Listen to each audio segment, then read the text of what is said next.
Attention, vous écoutez un programme audioactif. Oh, touching! Jack Miller nudging him wide as well. On the strike. Oh, contact! Miller and Mir! Side to side! They bash into each other! The checker... Bonjour à tous et bienvenue dans un nouvel épisode de C'est qui en pôle. On se retrouve aujourd'hui pour le numéro 199, bientôt le 200e, et on va plonger ensemble dans le 14e Grand Prix de la saison pour ce Grand Prix d'Hongrie sur le circuit de Balaton Park. Et pour cet épisode, je suis très contente de retrouver mon acolyte avec qui j'ai pas enregistré depuis longtemps, Olivier. Comment ça va, Olivier ? Salut Ophélie, salut à tous. Bah ça va très bien, merci beaucoup. Je suis très heureux de te retrouver aussi. Ça me fait plaisir. Olivier avec nous aujourd'hui, un invité, c'est sa première fois. C'est le petit rookie de l'épisode, c'est Nicolas Gallien. Comment tu vas, Nico ? Eh ben ça va, ravi d'être là après avoir écumé à peu près tous les podcasts MotoGP de France. Ravi de rejoindre l'excellence de C'est qui en pôle. Oh, et ça y est, C'est ça beau. nous flatte. Est-ce que tu peux te présenter rapidement, Nico, s'il te plaît, pour ceux qui nous écoutent ?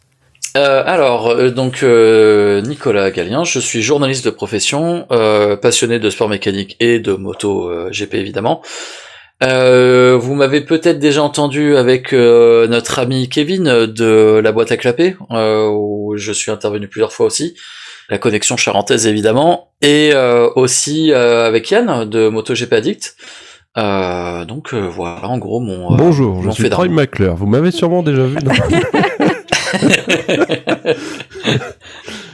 Voilà en gros.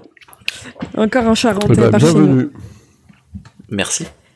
Alors, les garçons, pour commencer, ce week-end, on découvrait le circuit de Balaton Park. On était déjà allé en Hongrie, mais en 90 et en 92, donc ça fait longtemps qu'on y avait pas mis les pieds. On avait vu un peu le circuit à travers le Superbike. On en avait déjà un avis un peu précis. Ce week-end, on a entendu des pilotes s'en plaindre, d'autres un peu moins. Les termes qui sont revenus, c'est que c'est un circuit court. On a eu beaucoup de short dans les retours. On a eu aussi le terme karting qui est ressorti dans les débriefs. Depugné disait que c'était un circuit qui demandait beaucoup de rythme avec des chicanes très serrées. Qu'est-ce que vous avez pensé en quelques mots de ce circuit, Olivier ? Bah moi j'ai trouvé que il y avait beaucoup d'injustices. Enfin à titre perso, j'ai trouvé juste la réal de la Dorna qui était pas ouf ce week-end. On a l'impression de regarder du Superbike pour le coup parce que j'ai vu que tu t'étais plaint de la même chose off. J'ai trouvé ça dramatique, qui était en pleine course et en fait, tu sais, les plans larges où d'un coup ils se mettent à serrer sur une moto mais ils se rendent compte qu'il y en a qui arrivent derrière donc ils reculent et ils reviennent. Enfin, j'ai trouvé ça dramatique. Le dispo était clairement pas au niveau, je trouve. Mais pour revenir sur le circuit en tant que tel, c'est clair que c'est pas le Mugello, parce que le Mugello, t'as les paysages et tout. Enfin, et Red Bull Ring, n'en parlons pas. Mais pourquoi pas proposer autre chose, pourquoi pas proposer un plus petit circuit qui quand même nous a donné beaucoup de spectacles en Moto 2 et en Moto 3. Non, j'ai pas grand chose à... Enfin voilà, j'ai trouvé qu'il y avait beaucoup d'injustice à son sujet. Et toi, Nico ? Alors moi je vais trancher, je le trouve pour être poli à chier, je trouve complètement indigne. Ça faisait longtemps qu'on n'avait pas vu un circuit aussi pourri, je trouve. Il est pas beau à voir en tant que spectateur parce que il y a pas de dénivelé, c'est tout plat. C'est Chicane Land ou Chicane Park. Il y a 4 chicanes, ce qui n'apporte rien techniquement. Que ce soit en termes de pilotage ou en termes de dépassement, ça n'apporte pas grand-chose. Il est même dangereux, parce que a priori, de ce qui se dit, les pilotes Ducati, Marquez et Bagnaia avaient roulé avec des Panigales là-bas. Ils avaient signalé qu'en termes de sécurité, il y avait des risques que les motos puissent monter très haut, ce qui s'est passé avec Acosta quand la moto a tapé un caméraman. On n'est quand même pas passé loin du pire. Il y a des risques aussi de revenir sur la piste et Enea Bastianini a eu très très chaud. Il a beaucoup de chance de pas se faire percuter par le pack qui arrive derrière. Le premier virage est aussi hyper dangereux puisque en fait c'est la seule opportunité de doubler, donc tout le monde se bouscule et ça donne un départ de sprint avec Quartararo qui est pas loin de faire le strike aussi. Donc voilà, et c'est dommage parce que c'est un projet qui a des années et qui a mis un temps fou à aboutir, des projets de financement, etc. Donc pour arriver à ça, c'est un peu, voilà, c'est extrêmement décevant. Et je suis d'accord, la réelle était cata. Ouais, bah, vous l'avez compris, moi je suis plus d'accord avec Nico qu'avec toi, Olivier. À savoir quand même que les pilotes sont pleins aussi. Zarco a dit que les graviers c'était pas des graviers, c'était des rocs, que c'était vraiment très très compliqué dès que tu tombais dans le bac. Et il est bien placé pour le savoir vu qu'il y est quand même allé 2 fois ce week-end. Et effectivement, c'est un circuit qui semble très dangereux. Moi, pour rien te cacher, Nico, j'avais l'impression de voir une course sur le circuit du Val d'Argenton comme on a pu faire avec ART72, sauf que à l'inverse, à RT72, on s'est éclaté sur le circuit, mais on roulait avec des 125, pas avec des 1000. C'est peut-être ça la différence. Et à savoir quand même que ce circuit, il a été conçu sans toutes les chicanes. C'est un circuit qui était ultra rapide et du coup beaucoup trop dangereux par rapport au dégagement minuscule. Et les chicanes, elles ont été ajoutées vraiment à la va-vite pour pouvoir faire homologuer ce circuit, puisqu'il avait été annoncé au calendrier et annoncé par la Dorna comme le grand retour de la Hongrie. Donc je pense que c'est ça aussi qui fait que c'est très compliqué. En tout cas, à voir avec le temps, peut-être qu'ils prendront en compte les améliorations des pilotes. On verra l'année prochaine si on y retourne, et si on n'y retourne pas. D'ailleurs, je dis ça, mais il me semble qu'il parle déjà de ne pas y retourner et de retourner sur l'ancien circuit sur lequel on roulait. Le nom m'échappe, mais ils en parlent. Donc c'est sûrement un circuit qui va juste finir en Superbike et qu'on va pas revoir de sitôt au calendrier. C'était un circuit plus de bagnole à l'origine, non? Il me semble. Ouais. Mais alors, je me faisais la réflexion justement, c'est que quand tu vois la façon dont la piste est étroite, pour faire rouler des GT par exemple sur ce circuit, ça va pas être simple, hein. Les courses vont être ennuyeuses, hein. Du coup, je suis en train de regarder en 2024, il y a eu le Ferrari Challenge, le GT3, la Formule 4, la Porsche, non, pardon, ça c'est les records du tour. Porsche Sprint Challenge d'Europe centrale, Super Sport, Superbike, ok. Ouais, non, c'est les deux. Il y a eu le Ferrari Challenge Europe en 2024. Et Stock Up Autriche en 2024. Ouais, il n'y a pas eu grand chose. Hein. Ouais, mais surtout, il paraît, en tout cas, pour ce que tu envoies à l'écran, il paraît très court. Enfin, tous les secteurs ont l'air très courts. Donc, je suis un peu surprise qu'on y fasse rouler ce type de véhicule. Mais bientôt, le MotoGP à Carole. Hein. Non, mais après, s'ils veulent proposer des endurances pour des motos plus petites, nous, on y va avec plaisir. Mais là, effectivement, c'était un peu dégueu à voir, quoi. Mais c'est ça, le 3e ou 4e secteur, je crois que c'était une chicane et 2 virages. Oui, donc c'est même des micro-secteurs, enfin bref. C'est ça. Les garçons, on va enchaîner avec les news. Il y a Pol Espargaro qui est pressenti potentiellement, d'après les rumeurs, pour aller en World Superbike. Olivier, on pensait en être débarrassé des Espargaro. Qu'est-ce que tu penses de cette potentielle arrivée en Superbike ? En fait, ce week-end, il a quand même trouvé, j'ai trouvé qu'il était pas complètement à la ramasse, hein, Pol Espargaro, donc c'est sûrement une bonne nouvelle pour lui. Il va être content de rouler sur une moto de course, refaire de la compète, parce que c'est des gars à ce niveau-là, ils aiment tous ça de toute façon, qu'on porte les Espargaro dans notre cœur ou pas, hein, de toute façon. Et c'est plutôt une bonne nouvelle aussi pour se rendre compte de la différence de niveau, ce qu'il y a potentiellement entre le GP et le Superbike. On a déjà eu des exemples par le passé, mais ce serait encourageant, moi je trouve. Enfin, pourquoi pas. Il serait capable d'aller chercher un titre. Hein. Ouais, non mais clairement. Nico, qu'est-ce que t'en penses ? Alors je suis assez content parce que je suis pas très fan de la famille Espargaro, comme je pense tout le monde en France. Mais pour le coup, la fin de carrière de Paul, elle laisse quand même un goût amer parce qu'il a jamais gagné de course. Il part sur une vilaine blessure où il aurait pu se faire encore plus mal. Et on voit que quand il revient, c'est sur des circuits où il a déjà testé, mais malgré tout, il est quand même dans le coup, il est bon, il fait de bonnes courses. Il y a quand même quelque chose à aller chercher, et quand on voit ce qu'a fait un Bautista quand il est passé du MotoGP au Superbike, je suis pas sûr qu'on puisse dire que Pol Espargaro soit beaucoup plus mauvais que Bautista, clairement pas. Donc ouais, je pense qu'il a moyen de faire quelque chose là-bas. Ouais, je suis curieuse de voir aussi, même si on vanne beaucoup Pol Espargaro, en vrai, c'est pas un mauvais pilote, il a quand même un titre en Moto 2, et puis il est quand même revenu d'une très très grosse blessure qui a fait que c'était compliqué sa fin de carrière, et on comprend pourquoi il a pris sa retraite, mais du coup on verra si ça se confirme, et si on le retrouve, pourquoi pas, aux côtés aux côtés des pilotes qu'on connaît bien en Superbike. Les garçons, on va passer rapidement. On va juste donner les résultats pour faire plaisir aux autres membres de ce podcast qui regardent ces courses au Moto-E qui roulaient ce week-end. En course 1, on a eu Casadei suivi de Baldassari qui arrivait en Moto-E cette année et Granado. Et en course 2, on a eu Casadei, Spinelli et Ferrari. Oui. Suivi de Baldassari. T'as bien lu, ça s'appelle Ferrari, oui. Y a pas de souci. T'as compris mon désarroi. Il s'appelle mais non, Ferrari, pardon. Et Paul Espargaro. Bah, il est là, lui. Nico, est-ce que tu regardes le Moto-E ou pas du tout? Pas du tout. Mais alors vraiment pas. Désolé, hein, c'est peut-être qu'il faudrait, mais ça m'intéresse pas du tout. Voilà, donc on est tous les trois à ne pas regarder, donc on va pas j'ai s'étendre. regardé la course 1 pour le coup. Parce que je Moi aussi, j'ai trouvé ça très sympa et j'étais étonnée de la trouver très sympa, mais j'ai pas grand chose à en dire. Je regarde trop peu pour avoir un avis précis sur la catégorie. Bah, la course, elle a duré 4 tours au final parce qu'il y a eu restart après.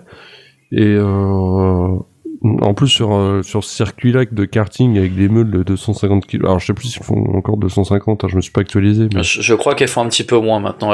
C'est autour de 200 kg si je dis pas de bêtises. Ce qui est pas mal. Oui. Et non, mais il y avait de la bonne. Enfin, c'était pas mal cette course-là, je trouve. Mais juste la direction de course qui est encore merdé complet, mais. Pour changer. Ils ont mis beaucoup de temps à sortir le drapeau rouge, alors qu'on avait vu que je sais plus qui est tombé du coup, c'est Torres, hein, qui était très mal dans le bac, et ça continue, et puis là, pendant quelques secondes, je regarde, je fais, mais il y a pas de drapeau rouge, c'est quoi, c'est une erreur d'affichage? Non, ils ont juste mis 3 plombes à le sortir. Bon, c'est pas... Il y a pas eu de conséquences dramatiques, heureusement, mais voilà, encore un truc. Ah bah tiens, on va pouvoir parler de la direction de course encore ce week-end, c'est cool. Bon, on va pas s'étendre sur la catégorie parce que sinon on va faire un épisode de 2 heures et ça sera beaucoup trop long pour la Hongrie. On va passer tout de suite au Moto 3. Petite info à retenir pour le Moto 3, c'était la pénalité de Uriarte qui se voit partir dernier pour la course le dimanche. En qualification, se dégage de la Q1 Furusato, Kelso, Uriarte, et en Q2, c'est Quiles qui prend la pole devant Perrone et Piqueras. Et en course, c'est Baby Marquez qui vient remporter et prendre la victoire puisque Quiles termine premier devant Perrone et Munoz, suivi pour le top 10 de Piqueras, Rueda, Fernandez, Almanza, Kelso, Carpe et Rulestone.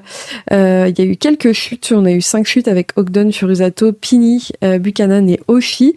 Et au championnat, ça donne Rueda toujours en tête avec 250 points, Piqueras avec 181 et Quiles avec 164. Bon, Rueda a encore un peu de marge, mais petit à petit, Piqueras et Quiles viennent prendre des points. Nico, qu'est-ce que tu as pensé de cette course et qu'est-ce que tu as à en dire ? Alors, je l'ai trouvée assez intéressante, même si je trouve que pour du Moto 3, on aurait pu avoir un peu plus de bagarre. Ça a été, il y a eu quand même beaucoup d'observations. Un coup Piqueras, un coup Perrone qui mène. Finalement, ça s'est agité dans les derniers tours, dans les 2 derniers tours. Mais le duel était intéressant. Je trouve que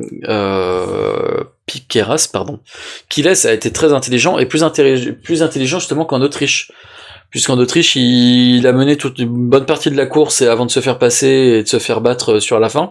Là, il a su se mettre en observation, laisser Perrone faire le travail et attaquer au bon moment. Bon, dommage, ça aurait pu faire une Tech 3 qui gagne.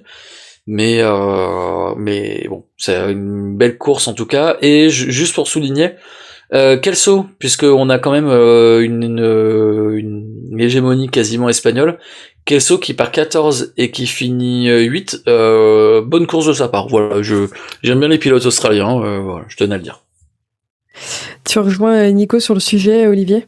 Complètement, et je voudrais ajouter que Munoz nous fait une troisième place d'affilée. Sans tomber, et j'ai trouvé ça très intéressant, dans le sens où est-ce qu'il nous aurait pas débloqué quelque chose, le David Munoz? Ça va être intéressant pour la suite. Et deuxième chose que je voulais dire, ça s'est fini au photo finish à la fin, parce que Quiles a 18 millièmes d'avance sur Perrone. Et voilà, donc sur la toute fin de course, c'était plus intéressant. Mais effectivement, pas beaucoup de dépassements pour la Moto 3, bizarrement. C'est la première fois de la saison où je me dis ok, la course Moto 3 est pas très passionnante, même si c'est toujours très bien. Je vais un peu accuser le circuit, je vous cache pas, je me suis dit purée, la Hongrie, ils arrivent même à rendre une course de Moto 3 chiante. Au final, Kiles nous a prouvé le contraire quand même, parce que sa touchette avec Perronet à la fin, c'est vraiment Marc Marquez dans sa jeunesse, quoi. On voit l'école, Marquez, on voit d'où il apprend. Moi, je te rejoins sur le fait qu'il a pris un peu de galon. Et il est un peu plus serein dans sa tête, et il le dit lui-même, il l'a dit en interview. Et également pour Munoz qui a l'air d'avoir compris qu'il faut qu'il arrête de faire n'importe quoi, sinon il finit au tas. Et en même temps, c'est ça, c'est soit il fait des bons résultats, soit il finit au tas. Donc bon, tant mieux pour lui. Un peu déçu pour Rueda qui finit loin et qui nous a quand même habitués à d'habitude aller chercher les derniers moments pour savoir où passer. C'est peut-être lié aussi au fait que aucun des pilotes ne connaissent le circuit. Et puis on a toujours le même problème, c'est que maintenant sur le warm-up du dimanche, ils ont toujours moins de temps pour avoir des repères avec les conditions du jour. Donc voilà. Après Marco Uriarte qui est parti dernier, qui finit 15e, il a quand même réussi à remonter plusieurs pilotes, c'est pas mal. Donc c'était une course assez intéressante et qui, à mon sens, montre que Kiles va très très vite monter en Moto 2, puisqu'il est capable de nous montrer. Et en parlant du Moto 2, on va pouvoir passer à cette catégorie. Tu noteras, Olivier, mes super transitions, j'en suis très fière. C'est vraiment pas facile en plus, tu sais, parce que vu qu'on a même pas de jingle en plus à balancer, c'est vraiment pas simple. Hein, mais Nico et toi peuvent chanter si vous avez envie. Hein, mais... j'ai eu du mal à imiter le bruit du 3 cylindres Triomphe, donc on va éviter. Inimitable. Gwen, si tu nous écoutes. En Moto 2, on a Luneta qui serait potentiellement annoncé chez Speed Up l'année prochaine. Ça va être annoncé dans les quelques jours à venir, mais ça a été annoncé qu'il avait signé quelque part. Je trouve que c'est plutôt chouette parce que c'est un pilote assez chouette et qui donne envie d'être apprécié dans le paddock. Donc on verra ça à Barcelone dans 15 jours. Et du côté des qualifs, c'est Van der Gorberg qui se sort de la Q1 devant Canet et Baltus, et c'est Morera qui vient prendre la pole devant Van der à nouveau, et Gonzalez. Les protagonistes du Moto 2 se placent pour Alonso 8e, Jack Dixon 4e, Holgado 7e, ou encore Aaron Canet 6e. Donc tous dans le bloc de tête. Et donc en course, c'est David Alonso qui vient prendre la victoire, la première d'un Colombien en Moto 2 devant le Brésilien Diogo Moreira. Et du coup, c'est le premier doublé sud-américain en Moto 2. Pour la troisième place, c'est Manuel Gonzalez qui vient gratter des points au championnat, suivi de Dixon, de Ferrer, de Canet, Huertas, Salak, Holgado et Ortola. Quelques chutes et non qualifiées. Sasaki, Guevara, Vietti, à mon grand désespoir, Lopez, Binder. Oui, mais j'en ai marre. Il y a des choses auxquelles on s'habitue pas. Olivier, celle-ci, je m'y habitue pas. Il fait 2 bonnes courses dans la saison et il finit au bac. C'est un peu compliqué pour mon petit cœur. Je fais des petites crises cardiaques pendant les courses. Après, c'est la vie qu'il a choisie. Hein. C'est ça. Mais bon. Tu peux pas être un des protégés de Rossi et tout avoir dans la vie. Non. Et au classement, c'est Gonzalez qui est toujours loin avec 204 points devant Canet qui en a 179, Morera avec 173. Et en fait, vous vous moquez de Vietti, mais il est 6e avec 106 points, donc ça va. Et donc pour cette course, à noter, je pense qu'on peut déjà commencer à parler de la course d'Alonso. Olivier, qu'est-ce que t'en retiens de ce dimanche pour le rookie? C'est une course assez incroyable de sa part. Il faut vraiment avoir vu la course pour s'en rendre compte, parce que quand on regarde juste sur le papier, on se dit il est en tête, il a gagné la course, super. Mais il a vraiment construit sa victoire, surtout sur les 5 derniers tours. Alors avec un peu de chance, parce que Gonzalez il s'est raté en toute fin de course, dans le dernier virage. Il a fait une grosse glissade qui a permis à Dixon, Alonso derrière, de remonter. Gonzalez, il doit être un peu vénère parce que le pauvre, il menait quand même une très très grande partie de la course et il finit 3e. Mais Alonso, incroyable quoi. Enfin, il a un talent dingue. Il a pas refait la même erreur qu'en Autriche. Parce qu'en Autriche aussi, il était en capacité de gagner et il en a mis un peu trop. Et là, il en a mis beaucoup. Hein, les travers qui nous sortent en fin de course, les freinages en travers, c'est quand même assez dingo. Il a manqué de se bourrer quand même 2-3 fois dans le dernier tour d'ailleurs. Mais incroyable quoi. Enfin, on est vraiment content pour lui. Et il a beaucoup de talent. On espère que ça va marcher pour lui parce qu'on le sait qu'à ce niveau-là, malheureusement, il suffit pas de grand-chose pour ne pas arriver au bout comme on le souhaitait. Donc, tous nos vœux de réussite évidemment pour lui et on espère que c'est le début d'une longue série. T'es en train de lui écrire une carte postale de félicitations carrément. Ouais. Non mais c'est vrai, c'est chouette. C'est peut-être parce que je suis vieux, enfin, c'est peut-être je sais pas, de la joie un peu bisounours, mais je suis content de voir un pilote gagner sa première victoire dans une catégorie, c'est toujours chouette. Et tu nous parles pas même de si Honshu cette semaine. Oui. Si c'est pas une joue. C'était ma question, c'est qu'en regardant le classement, je ne le vois pas. Bah non, il s'est blessé à l'entraînement la semaine dernière, je crois, et du coup, il était absent aussi du GP d'Autriche. Hein. Et non, si, je sais même plus. Et du coup, on sait pas pour combien de temps, parce qu'il s'est fait des tendons, je crois. Donc à l'épaule, il me semble. Donc ça risque d'être un peu long. Ouais. Bah, il aurait pu passer pro, mais tu connais les tendons. C'est ça. Nico, c'est quoi tes points à retenir de cette course Moto 2 ? Je suis assez d'accord avec Olivier. Hein. Alonso, je pense qu'on a notre champion Moto 2 2026. On le sentait venir quand même parce qu'effectivement il y a eu l'Autriche où il tombe alors qu'il était clairement en mesure de gagner à minima de faire le podium. Et il a fait quand même preuve de beaucoup de malchance ces dernières courses. Il s'est fait quand même satelliser à plusieurs courses. Il me semble que c'est Aspartim qui a mis un tweet en disant ah non, je confonds avec LCR qui dit bravo à tous les pilotes de ne pas avoir shooté Mir, mais ils auraient pu le mettre avec Alonso, ça aurait marché aussi.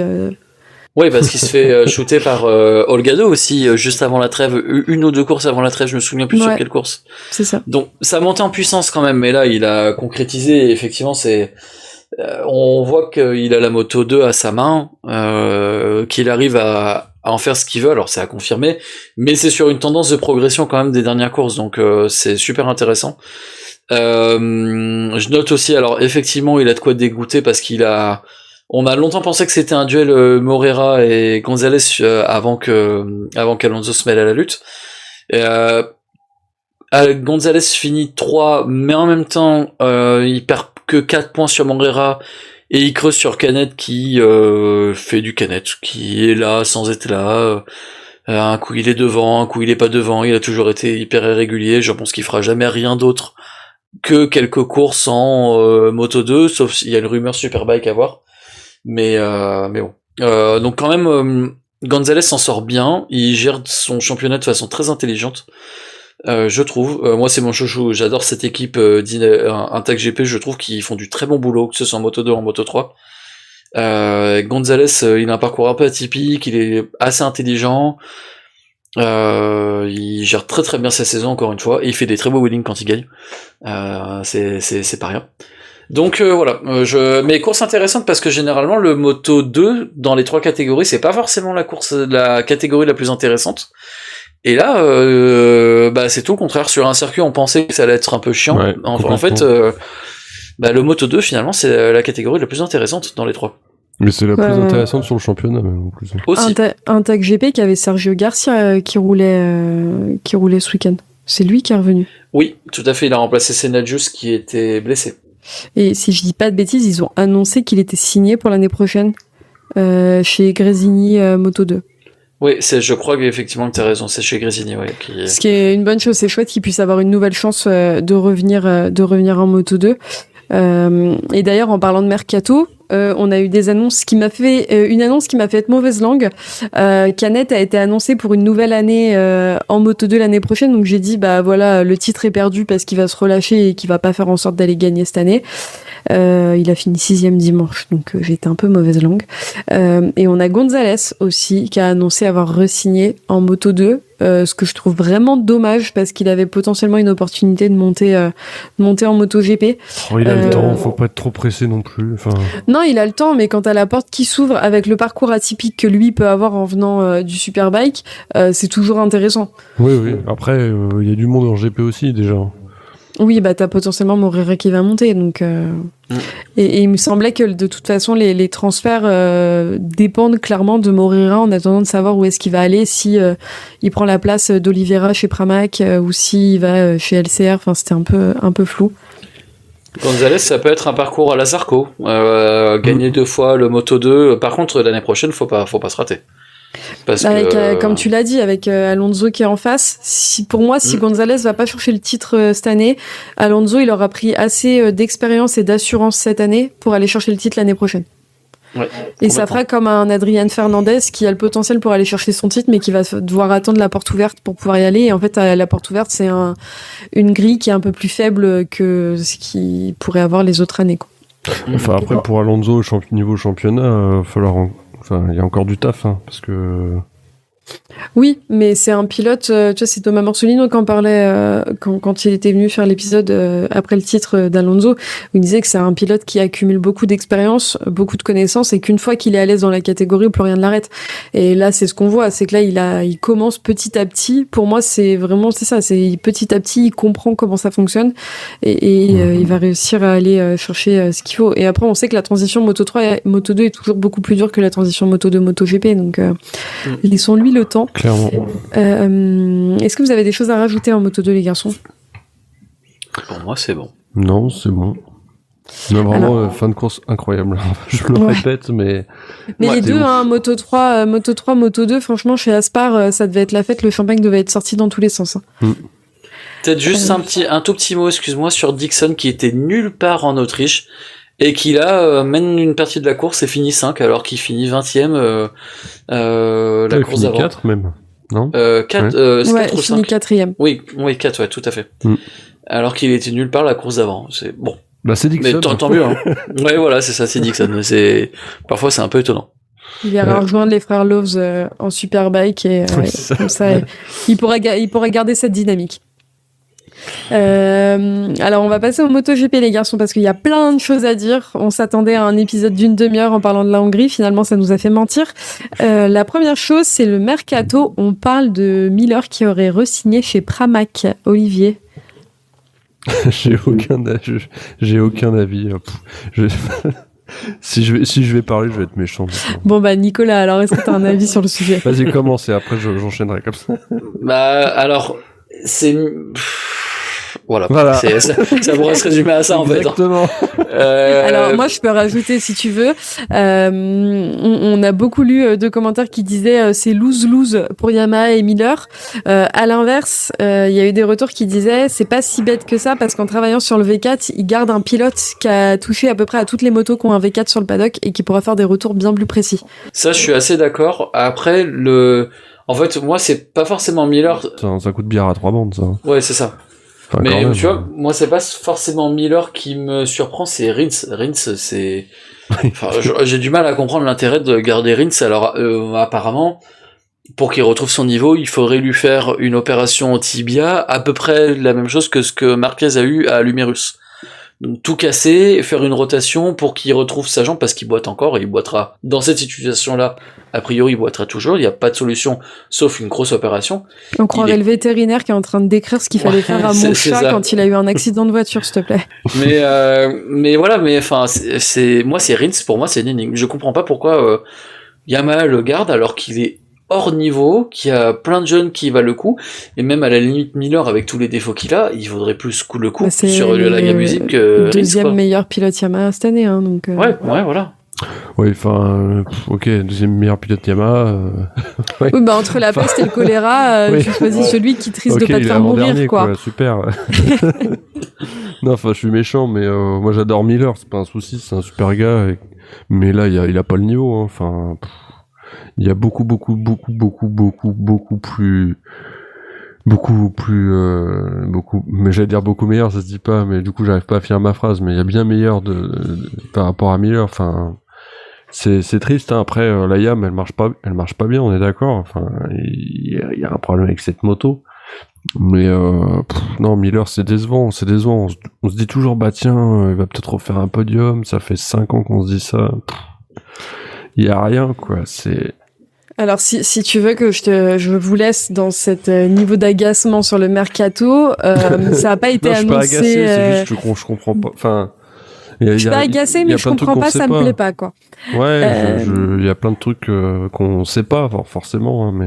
Bah, dans les choses qu'on sait pas, ça va potentiellement être annoncé officiellement à Barcelone, mais c'est sorti dans tous les médias.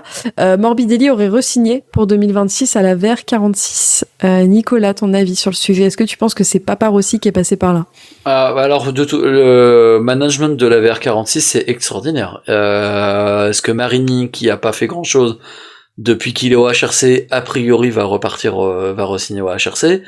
Morbidelli va repartir pour une autre saison. Le management de la VR46, il faut donner des cours à tous les autres managers de pilotes, parce que c'est extraordinaire ce qu'ils arrivent à faire. Je pense que Uccio serre des mains tous les week-ends.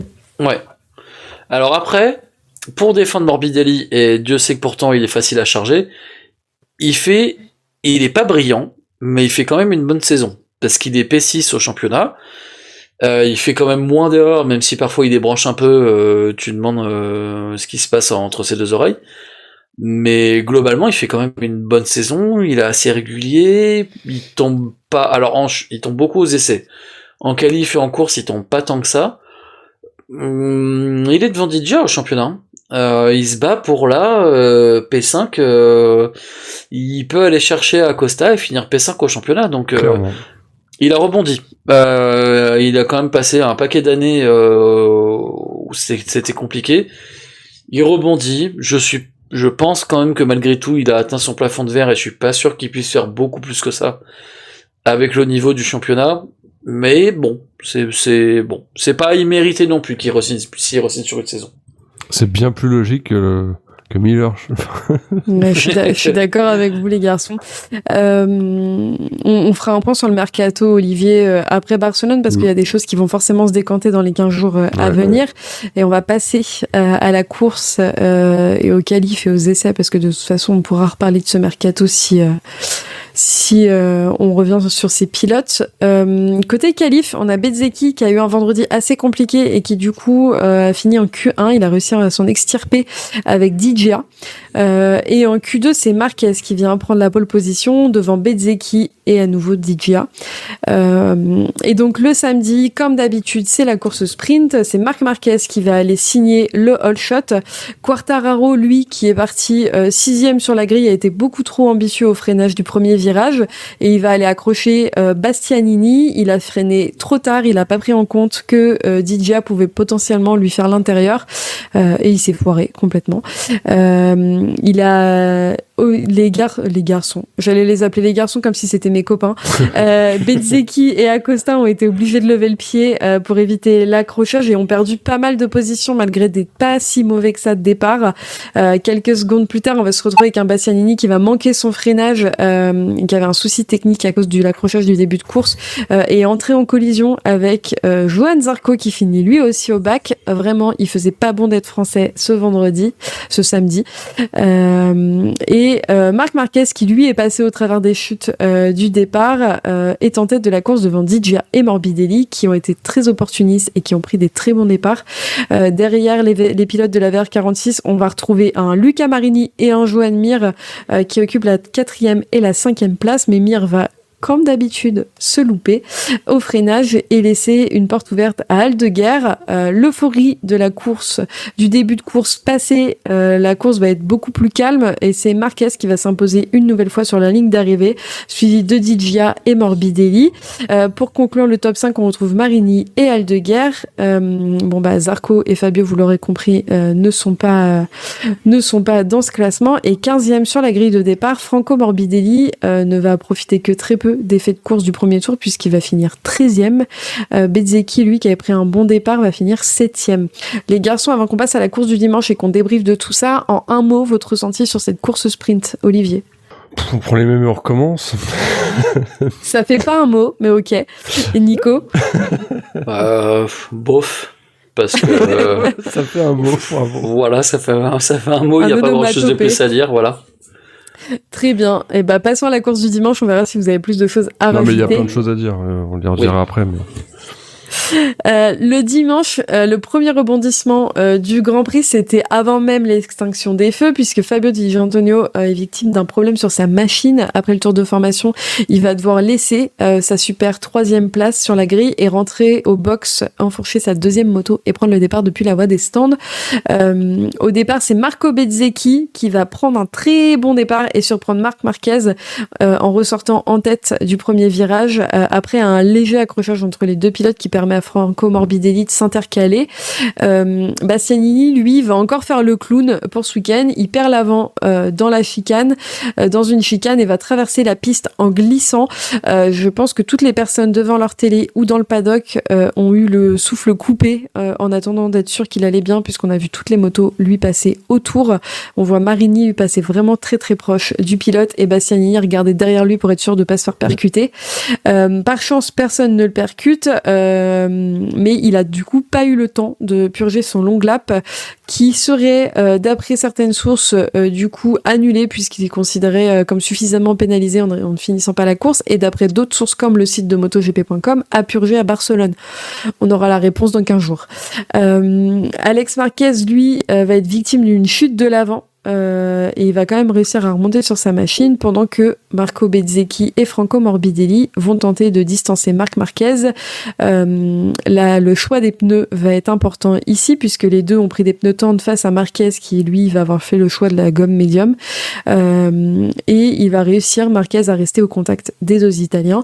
Fabio Quartararo, qui lui a eu un long lap à effectuer pendant la course, va réussir à gagner la piste en 12e position.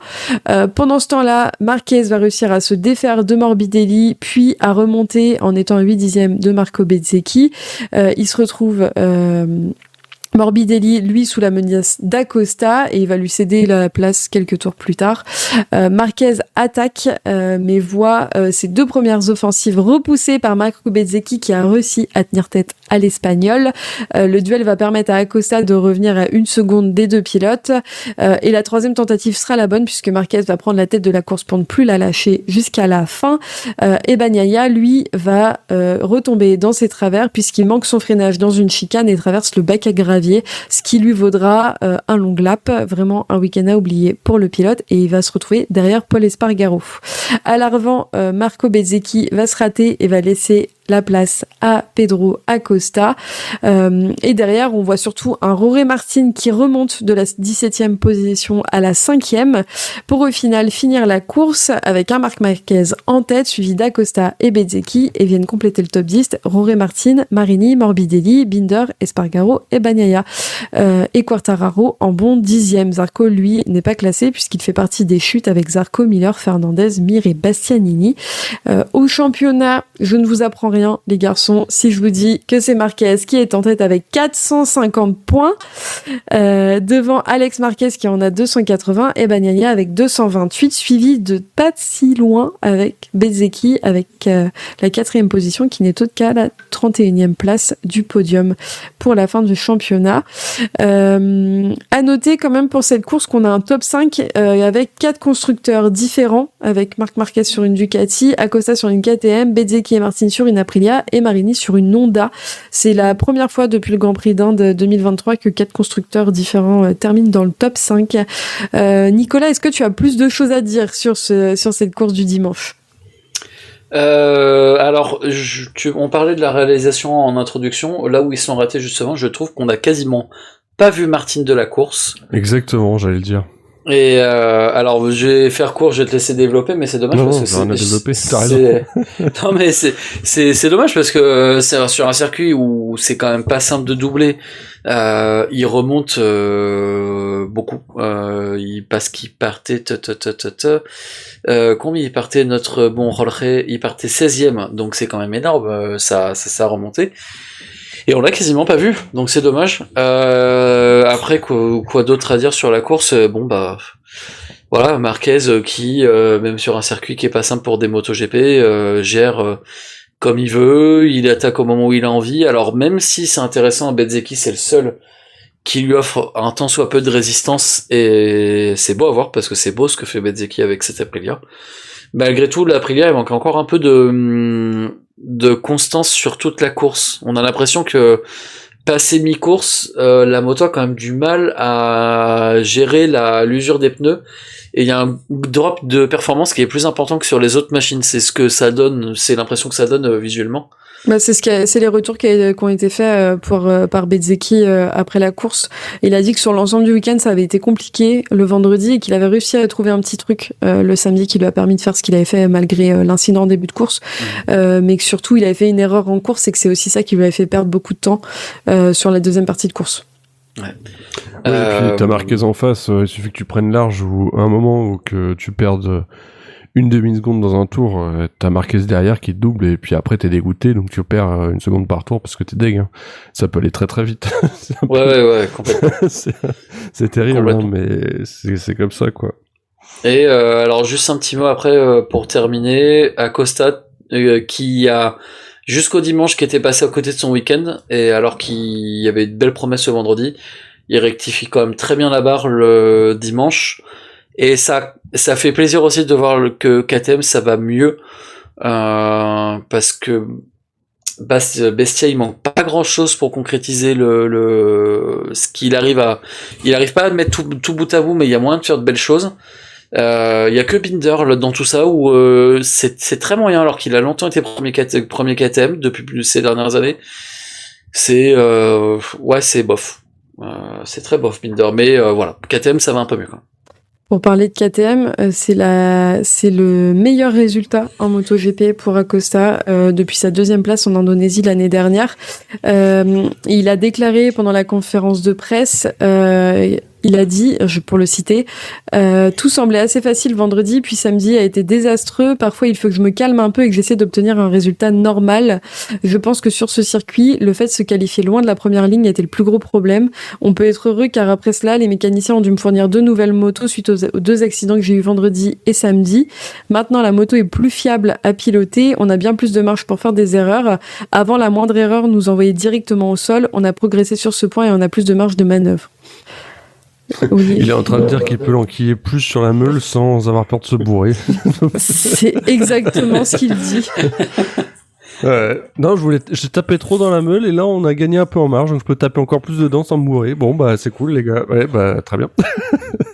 Bah tant mieux, hein. Non mais il fait un super dimanche, et c'est clair. Moi en regardant les essais de vendredi, je m'étais dit mais il roulait très très vite il avait des très très bons chronos sur le vendredi. Et j'avais même dit dans la conf qu'on a entre nous que je mettais une pièce sur une victoire d'Acosta le samedi. Bon, c'était pas le bon C'était joueur. pas le bon cheval. C'était pas le bon cheval non plus, mais j'avais le sentiment que peut-être avec Bezzecchi, c'était lui qui pouvait un peu accrocher Marquez, quoi. Et ça s'est vérifié.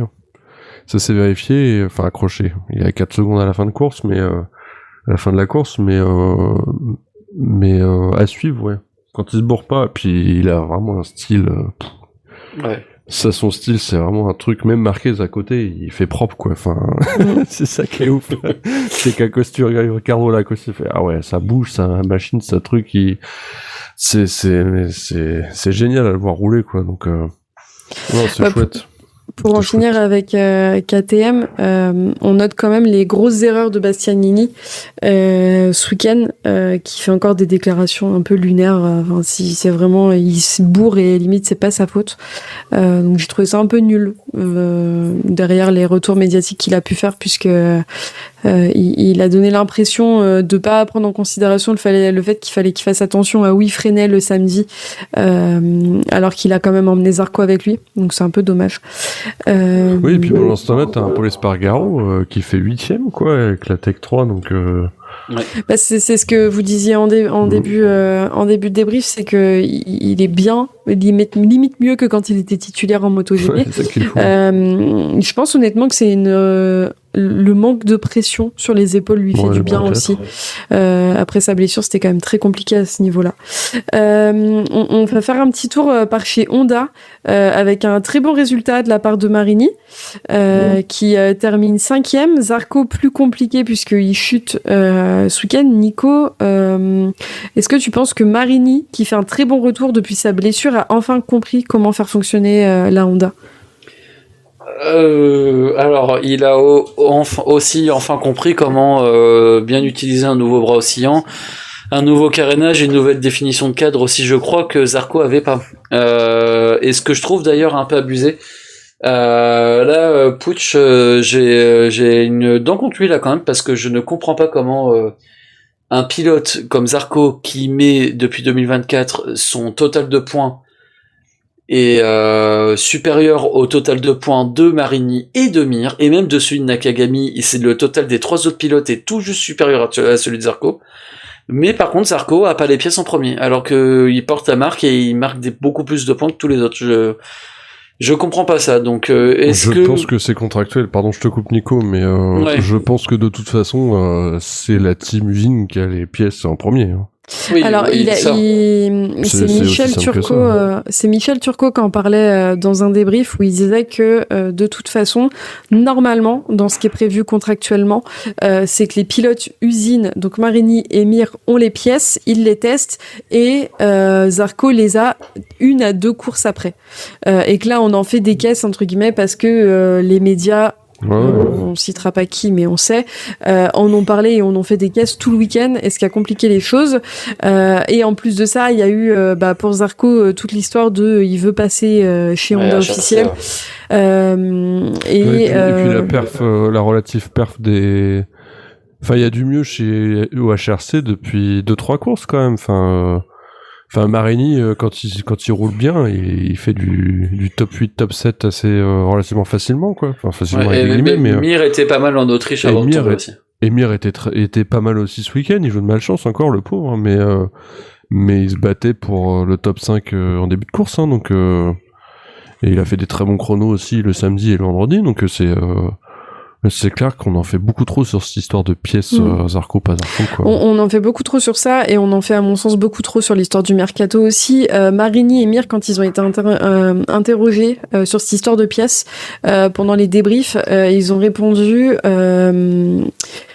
parce que du coup le point avait été fait aussi par rapport au fait que Zarco a dit qu'il voulait être pilote numéro 1 chez Honda officiel. Ils ont répondu, chez Honda en ce moment il n'y a pas de pilote numéro 1, tout ce qu'on fait c'est travailler à faire en sorte que Honda soit le constructeur numéro 1, et donc les pièces on les teste et on fait en sorte que la moto s'améliore. C'est un petit pic à Zarco, je pense aussi, parce que Zarco est en train de dire coucou, moi je veux votre guidon. À noter aussi que ce qui ressort... Je comprends pas cette Zarco d'ailleurs, enfin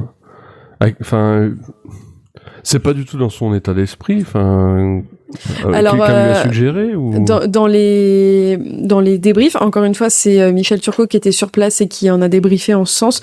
Il a dit que c'était en gros tout le foin qu'avait fait Canal+ autour du fait qu'il devait monter chez le HRC, qui lui était un peu monté à la tête, et que les retours qui sont un peu autour de lui. Après, je vous dis ce qui a été dit dans le paddock et dans les débriefs, mais on sait pas exactement ce qu'il y a dans la tête de Zarco évidemment, mais que le caractère de Zarco ne collerait pas avec le constructeur japonais, avec Puig, parce que Puig aurait toujours 2018 et la signature en Tsum Tsum de Felon chez KTM en travers de la gorge, et que le fait de rester chez LCR où il est très bien entouré avec Cecchinello, avec un team qu'il connaît bien, avec un team avec lequel il arrive à performer, serait la meilleure des solutions pour lui.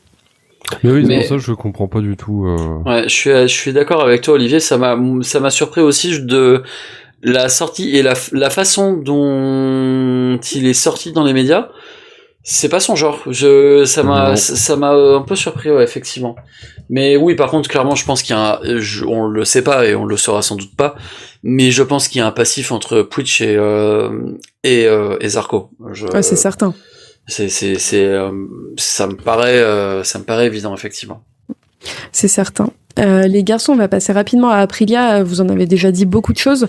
Moi, je voulais relever une petite déclaration de Jorge Martin qui disait je ne veux pas avoir d'attente, je veux juste continuer à apprendre à connaître la moto et à comprendre comment m'améliorer, c'est tout. Aujourd'hui, je n'avais aucune attente et j'ai terminé 4e au pied du podium. Peut-être que lors de la prochaine course, je serai sur le podium ou je viserai la victoire, je ne sais pas. Je vais donner mon maximum. Mais je ne veux pas en faire plus que ce dont je suis capable. J'adore ça, c'est fantastique. Les gens discutent et disent que je ne peux pas dépasser, mais j'ai dépassé 12 pilotes, donc je pense que c'est un bon circuit pour la course. Merci Roré. Je trouve que c'est très agréable d'avoir Martin qui est de retour avec cette mentalité, avec une mentalité où il a envie de gagner, il a envie de montrer qu'il est capable, surtout qu'il a en face de lui Bezzecchi qui fait que des bonnes choses depuis quelques courses. L'Aprilia a l'air quand même bien née. Ça m'a poussé à me poser la réflexion ce week-end de me dire est-ce que la Aprilia est bien née ou est-ce qu'elle était bien née les années précédentes mais les pilotes n'étaient pas à la hauteur du potentiel de la moto. Pour moi, deuxième option. Je pense aussi, mais après on n'est pas dans la moto. Je pense deuxième option parce que Maverick est quand même quelqu'un de très talentueux, mais il est aussi talentueux qu'il est régulier. C'est une belle machine, c'est un diamant, mais le moindre grain de sable fait qu'il passe très vite de P1 à P10 ou P15. Et Espargaro, c'est un besogneux qui a eu une très belle carrière, mais c'est pas non plus le pilote surdoué au talent, qui est pétri de talent comme peut l'être Martin ou Bezzecchi. Et je trouve justement que oui, Bezzecchi s'est fait, comme tu dis, du très bon travail. Il a pris le temps d'assimiler la machine, il a été tout seul à la développer. Il a été extrêmement intelligent dans son approche, monter en puissance progressivement, prendre son temps, faire confiance à son équipe, et ça paye maintenant. Et Martin, on voit qu'effectivement il revient bien. Le seul truc pour Martin que tu peux te dire, c'est tout ça pour ça, en fait, il y avait aucun intérêt à créer une situation un peu pourrie dans les médias pour rester chez Aprilia. En fait, fallait juste rien dire, faire son taf, laisser du temps au temps et voilà. Et maintenant, et ça marche en fait depuis qu'il revient. Alors moi, je reste persuadée que toute cet engouement médiatique qu'il y a eu autour de Martin était beaucoup lié à son agent, puisqu'au final, les déclarations étaient rarement faites par Martin, mais directement par son agent. Donc je pense que ça a beaucoup joué aussi là-dessus. Après, il a fait des déclarations sur les réseaux sociaux, mais à l'âge qu'il a, en fait, tout passe par les réseaux sociaux, donc c'est normal. Mais je suis d'accord avec toi, Nico. Olivier, si tu le veux bien, on va passer par faire un tour chez Yamaha avant de conclure avec Ducati, puisque Ducati, il y a quand même quelques petites choses à dire. Yamaha, avec un Fabio Quartararo qui a dû quand même faire son long lap dû à la sprint. Je trouve ça fou qu'ils disent ouvertement qu'il avait freiné tard et relâché les freins trop tard, car il prend pas en compte le fait que DJ va fermer plus. Non mais c'est rien. Enfin, je me dis en fait à quel moment tu ne réfléchis pas au fait de dire il y a d'autres pilotes autour de moi en dehors de Enea Bastianini qui est devant. Bah, il est 6ème sur la grille. Enfin, à partir du moment où tout le monde part à peu près en même temps que toi, il est derrière Morbi et Bastianini, quoi. Enfin, c'est tout. Je suis désolé, mais vraiment. Est-ce que ça te désespère aussi, Nico ? Désespère, ouais. Non mais c'est un truc de ouf. J'ai aussi du mal à comprendre sa réaction alors c'était pas Canal, c'était un autre média, je crois que c'était Sky, bref. Où il dit en gros, ouais, c'est de ma faute, mais bon, c'est pas vraiment de ma faute. Enfin, si, quand même, c'est toi qui rate, qui anticipe rien, qui rate complètement ton départ et qui passe à deux de faire un strike, de striker tout le monde. Donc, en fait, Fabio, alors je comprends son impatience, mais on retrouve un peu le mauvais Fabio qu'on voyait l'année dernière quand on savait pas s'il est resté chez Yamaha ou s'il allait chez Aprilia. Il a déclaré ce week-end qu'il avait laissé sa chance à Yamaha, mais là ça commençait à faire long et qu'il allait falloir qu'en gros, pour être poli, il se sorte les doigts avant qu'il en ait marre et qu'il se casse, quoi. Ouais, après, c'est risqué de dire ça, parce que s'il va chez Aprilia et qu'il fait rien, ça peut faire très mal. Ouais, complètement. Alors moi je pense pas, parce que je pense que c'est un pilote qui a un talent qu'on sous-estime. Non mais le talent ça suffit pas, enfin à ce niveau, enfin pardon, mais gentil c'est pas un métier. C'est ça. Et après Yamaha était en difficulté tout le week-end. On a Fabio qui est 10e et on a Oliveira 12e, Rins 13e. Bon, on a Miller qui est tombé. Ça devient compliqué. Et ce qui est ressorti ce week-end aussi, c'est qu'Yamaha se concentre, au lieu de se concentrer sur le projet de l'année, se concentre sur le V4. V4 qui va être testé le lendemain de la course à Misano, qui va être utilisé en course par Augusto Fernandez sur la Yamaha. Donc il y a tout ça aussi qui fait que ça peut entrer rentrer en ligne de compte et dans les considérations des pilotes sur la piste. Pour moi, le V4, c'est une bêtise. Et pour être poli, parce que et surtout développer un V4 1000 maintenant, alors qu'on va passer on va réduire la cylindrée en 2027. Je vois pas l'intérêt, sachant que c'est pas la culture de Yamaha depuis l'arrivée du 4 ans, de se lancer dans un tel développement, alors que dans 2 ans on change tout. Je n'arrive pas à comprendre ça, et surtout trop d'argent. oui, visiblement chez Gamma tout va bien, on a de l'argent à dépenser, hein. Sans doute t'as raison. Mais ça me paraît, je trouve ça fou de se lancer là-dedans, et je comprends pas quand on voit quand même Honda la façon dont ça, alors c'est pas encore au top, mais ça progresse quand même bien.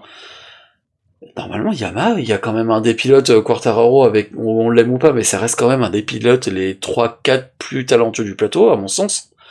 Il y a un bon entourage technique avec Andrea Dovizioso qui supervise le team test et qui roule aussi, qui a de l'expérience. Il y a, alors je me rappelle jamais de son nom, Fernandez, c'est ça? Fernandez qui roule et qui, alors, a pas non plus un talent incroyable, mais qui était quand même rapide et qui a fait quand même quelques jolis perfs quand il était en MotoGP. Avec tout ça, normalement, il y a quand même moyen de progresser. Il y a Miller qui a de l'expérience, qui a piloté quasiment toutes les machines du plateau. J'arrive pas à comprendre comment on peut autant s'éparpiller chez Yamaha. Et ça stagne, en fait, on entend toujours les mêmes problèmes, on n'a pas de grip, on n'arrive pas à faire face à la puissance, quand on est derrière une moto, on n'arrive pas à suivre, on n'arrive pas à prendre notre trajectoire, et ça fait, même depuis Rossi qu'on entend ces problèmes-là. Ouais. C'est fou, quoi. Et encore, ils avaient fait des progrès en mettant moins de temps à donner des pièces, etc. Mais là, on a l'impression qu'ils sont à nouveau dans ce système-là.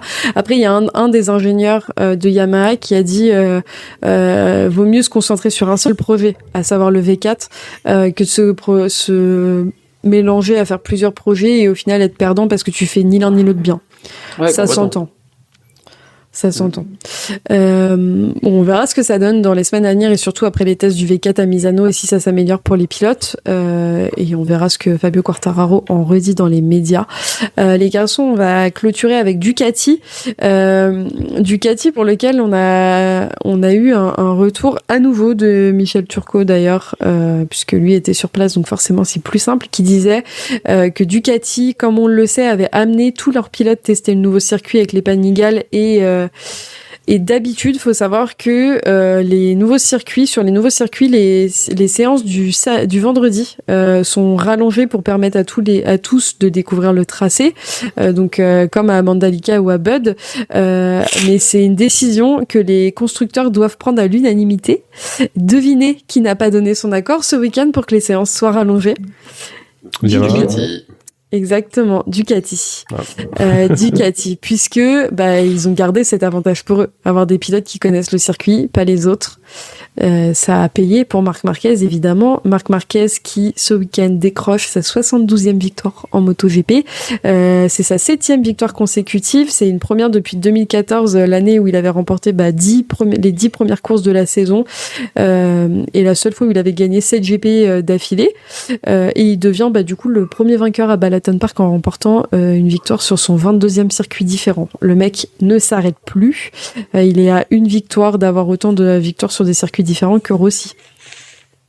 Et puis ce qui est le plus frustrant pour les autres, on parlait de Bezeki et d'Acosta tout à l'heure, c'est qu'en plus on a l'impression qu'il a de la marge encore, quoi. Ouais. Oui, ça c'est qu'il est confort. Et d'ailleurs, je crois que c'est la première fois où il a vraiment dit que c'était facile. Alors, il a quand même fait. Il a dit que c'était facile et que limite il s'ennuyait, mais il a aussi dit qu'à un moment donné, il avait failli se louper dans un des virages pendant la course, parce qu'il était tellement à se dire d'habitude il faut faire attention au pilote qui est derrière toi, devant toi, que là, son cerveau il a un peu décroché. Ouais, quand on est là, quand tu t'ennuies tellement que t'en es à te dire je me balade et que tu te déconcentres à cause de ça, c'est quand même. Et en fait, ça fausse ce championnat parce que le championnat est hyper intéressant, mais derrière Marquez. Ouais. Ah mais moi Exactement. Ça fait plusieurs courses que je me dis que je regarde plus qui est le premier parce que c'est Marquez et du coup je me hype toute seule en me disant que Bezzecchi a gagné, tu vois. Ouais, c'est ça. Ouais. Oui, on peut voir les choses comme ça. Ouais. Mais oui, mais alors après, pour sur le fait que Ducati ait dit non à la séance rallongée. Alors les autres constructeurs pouvaient faire la même chose, mais bon, c'est quand même pas hyper fair play, surtout que en soi, quand on voit le week-end de Pecco qui est catastrophique complet, ça lui a pas apporté grand-chose de rouler avec la Panigale. Et Marquez, Panigale ou pas, il aurait été devant. Hein, donc non, et puis ça aurait pu au contraire à Pecco lui faire du bien de peut-être rouler un peu plus sur le circuit, parce qu'en fait ils disent non pour les autres, mais ils ont des pilotes chez Ducati qui sont pas non plus parfaits. Alors je dis ça, mais ils sont quand même tous aux avant-postes. Ouais. Donc ouais, ça aurait pu être intéressant. D'ailleurs, en parlant de Pecco Bagnaia, lui, il termine 9e. C'est son deuxième plus mauvais résultat de la saison après le Grand Prix de France où il avait fini P16 après une chute. Mais étonnamment, il a fait des déclarations qui étaient plutôt satisfaisantes puisqu'il a dit « Je suis assez content, pas du résultat mais des sensations. J'ai pu piloter ma moto et ne pas être piloté par elle. C'était donc une bonne course en termes de sensations. J'ai juste commis 2 erreurs. J'ai pris 2 virages trop larges parce que je me sentais tellement bien que j'ai essayé d'en faire trop. J'ai donc freiné trop fort et c'est bon signe, je suis content. » Donc ça, c'est le même problème qu'avec Marquez. Il se sentait bien sur sa moto et ça le pousse à faire des erreurs. Sauf que lui, il est 9e, quoi. C'est encore compliqué pour lui. C'est compliqué et en même temps, c'est pas grave sur une course ou 2 ou 3 même, mais il faut vite retrouver le podium, quoi. Ça va être nécessaire. Peut-être que Barcelone sera le circuit sur lequel il va réussir. Parce que c'est un circuit où c'est lui qui a fait les deux derniers podiums. C'est vrai. Mais c'est inquiétant parce que certes, la GP25 a l'air quand même bien plus délicate à piloter que la 24 qui était un avion de chasse et qui était parfaite, en fait. C'était peut-être la meilleure moto qu'on ait eue ces 10-15 dernières années. Mais quand même, là, il y a autre chose que la moto. Pecco, on sait que psychologiquement, c'est pas le pilote forcément le plus solide du plateau. Là, c'est quand même, je voudrais pas être à sa place parce que ça a quand même l'air assez compliqué cette saison pour lui à gérer, de se faire piétiner par son coéquipier comme ça. T'es le roi dans ton team et d'un seul coup t'as un coéquipier qui arrive, qui prend toute la lumière et qui fait une saison qui est historique. Les retours qui sortent un peu quand même de tout ça, au-delà du talent de Marquez qu'on pourra pas renier, c'est que visiblement ça serait plus compliqué mentalement pour Pecco, pas d'être le coéquipier de Marquez, mais le fait de s'être fait écraser entre guillemets par un team satellite l'année dernière. Que ça, il aurait eu plus de mal à le gérer que le fait que Marquez soit au-dessus. Et je pense que c'est pas si déconnant parce qu'un mec comme Marquez, il arrive, tu sais qu'il sera au-dessus de toi. Tu sais qu'il sera bon parce que tu sais que la moto elle est performante et qu'il a pas une enclume comme il pouvait avoir chez Honda, et encore il arrivait à en faire des choses de Honda. Donc en fait tu sais que t'as le Messi qui arrive chez toi. Qu'est-ce que tu peux faire de plus en fait? Je me demande si quand même je pense pas que Pecco s'attendait à se faire autant dominer par Marquez. Là c'est même plus une domination, il survole le championnat. Oui, là où on est clairement sur une saison qui va marquer l'histoire du MotoGP. C'est certain. Dans les deux sens, tu vois, c'est ce que je disais. Si Rudy passe par là, il va encore dire que je rage après Marquez, mais c'est faux. C'est qu'on sera autant fasciné par ce que fait Marquez que par le fait que on n'avait plus de réelle attente sur le champion, puisqu'on sait depuis le début que ça sera lui. Et qu'on y perd un petit peu de cet engouement qu'on pouvait avoir. Il y a beaucoup de retours qui disent que ça devient un peu ennuyant. J'étais la première à le dire il y a quelques courses. Avec du recul, c'est plus le cas parce qu'en fait, tout ce qui se passe derrière, c'est ultra intéressant. Mais je pense que ça marquera l'histoire dans les deux sens et que ça marquera aussi l'histoire des pilotes qui ont essayé d'aller se battre contre Marquez cette année-là, tu vois. Oui, ouais. Mais bon, au final, avec les années, ce qu'on retient, c'est celui qui a gagné. Le deuxième et le troisième, dans 4 ans, 5 ans, on s'en rappellera moins. Et... Ça dépend qui regarde. On parle toujours de Pedrosa comme le pilote qui finissait deuxième à chaque fois. Hein. Mais ça a duré des années, Pedrosa. Ouais. Et si tu me demandes une saison où Pedrosa, il y en a beaucoup, il a fini deuxième. Mais si tu m'en demandes une où il a fini deuxième, on se rappelle toujours du vainqueur, on se rappelle pas des autres. Enfin, moi en tout cas. Donc. Oui, mais je suis d'accord avec toi sur ça. Les garçons, est-ce que vous avez quelque chose à rajouter sur le MotoGP ? Non, on n'a pas vraiment beaucoup parlé de Morbidelli, on a vite fait parler tout à l'heure, mais... à toi l'honneur. Bah, il fait un chouette week-end. Hein. Je redis son résultat 3ème sur la sprint et 6ème sur la course, sur le GP. C'est encourageant. C'est vraiment encourageant. On espère que, on en a parlé déjà tout à l'heure pour le fait qu'il est re-signé au VR46. On espère que il va confirmer son retour en forme. Enfin, je le dis à chaque épisode, j'ai l'impression ça que j'enregistre.